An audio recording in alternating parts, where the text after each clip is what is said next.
simple physics exercise accidentally showed human strength beyond expectation. The observation deck of the Galactic Academy station hummed with the usual sounds of various species going about their educational duties when Amy Carter walked into the advanced physics laboratory carrying nothing more than a standard-issue datapad and a water bottle. She had been at the Academy for 3 months now, as part of the human exchange program, and had grown used to the curious stares from her alien classmates who found everything about humans strange, from their unusual bone density to their bizarre need to consume water constantly. Today, Professor Zathera, a tall, elegant member of the Velthian species with crystalline skin that refracted light in prismatic patterns, had announced a simple practical exercise that would test their understanding of force resistance and endurance. The task seemed straightforward enough: hold a 5-kilogram weight at arm's length for as long as possible, while the computer measured muscle efficiency, energy expenditure, and overall performance. Amy watched as her classmates took their turns first with varying results. Kren, a stocky Bulgarian male with 4 arms, managed 47 seconds before his primary arms began shaking uncontrollably and he had to lower the weight with a grunt of exhaustion. Lissa, a graceful Andronian female whose species was known for their flexibility, held on for 32 seconds before her slender arm gave out, and she stepped back from the testing platform with an apologetic gesture toward the professor. One by one, each student attempted the exercise, and the results were carefully recorded by the Academy computer system, with the longest time being 1 minute and 3 seconds achieved by a Korgath male whose species evolved on a high-gravity world. When Amy's name was called, she stepped up to the platform and took the weight in her right hand, extending her arm parallel to the floor as instructed. Professor Zathera initiated the timer and the room fell into the usual quiet observation mode that accompanied these practical tests. 30 seconds passed and Amy felt the mild burn beginning in her shoulder muscles, but it was nothing compared to the sensation she experienced during her morning workout routine back home. At 1 minute, the other students began exchanging glances as they realized the human was still holding steady, without any visible signs of strain. 2 minutes elapsed, and Professor Zathera leaned forward in her seat, her crystalline features reflecting her growing interest in what she was witnessing. Amy shifted her weight slightly from one foot to the other, and took a sip from her water bottle with her free hand, while still maintaining the weight at perfect arm extension. A ripple of shocked whispers spread through the laboratory. 3 minutes passed, and now every eye in the room was fixed on the human female who appeared to be doing nothing more strenuous than waiting for a transport shuttle. Kren leaned toward Lissa and whispered something in the common tongue about whether humans perhaps had cybernetic enhancements that the Academy medical scans had somehow missed. At 4 minutes, Professor Zathera stood up from her observation chair and walked closer to the testing platform, her analytical instruments scanning Amy's vital signs and muscle activity. The readings showed elevated heart rate and increased blood flow to the arm muscles, but nothing that indicated the human was approaching failure. 5 minutes came and went. Amy glanced at the timer display and then at her professor with a slightly confused expression, wondering if perhaps the exercise was supposed to involve something more challenging. By 6 minutes, a small crowd had gathered outside the laboratory viewports as word spread through the station that something unusual was happening in the physics practical class. Students from other species pressed their various facial features against the transparent aluminum, trying to catch a glimpse of the human who was apparently breaking some kind of endurance record at 7 minutes. Professor Zathera made a decision and spoke directly to Amy, asking if she was experiencing any significant discomfort or if she wished to stop the exercise. Amy considered the question honestly and replied that her shoulder was getting a bit tired, but it was not unbearable, and she could continue if the professor wanted more data.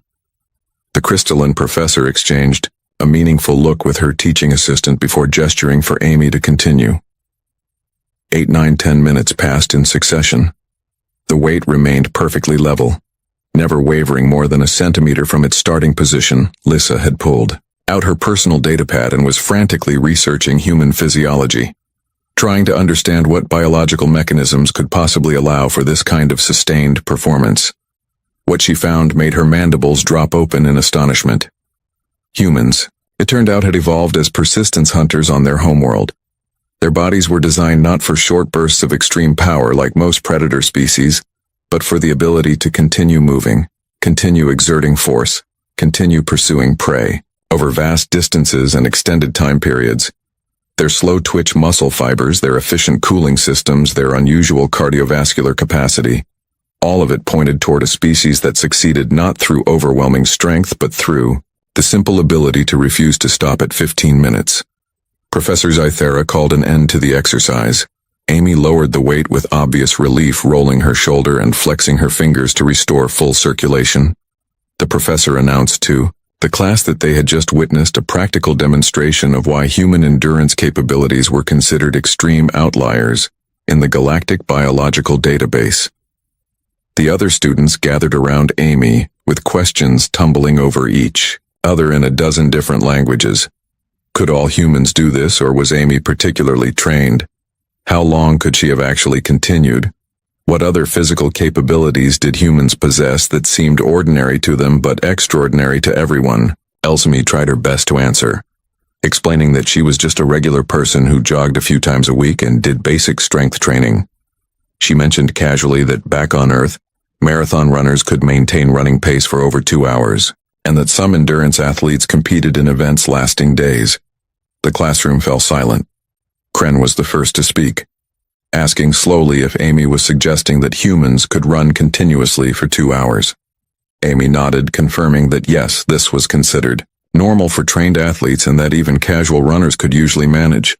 An hour. Lissa began calculating something on her datapad, her expression growing more disturbed with each number she entered.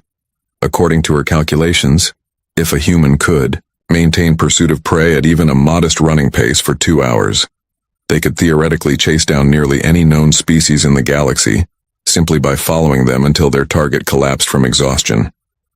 It was a hunting strategy, so alien to most galactic species that it bordered on psychological warfare. The prey would run and escape thinking themselves safe, only to see the human appear again on the horizon, still coming, still moving with that terrifying patience. Run again, rest again, but the human would appear once more. Eventually the prey would have no energy left to flee, and the human would simply walk up and claim their prize. Professor Zythera nodded, slowly. Acknowledging Lisa's calculations as essentially correct, she explained to the class that this was indeed how early humans hunted on their homeworld, before they developed advanced tools and weapons.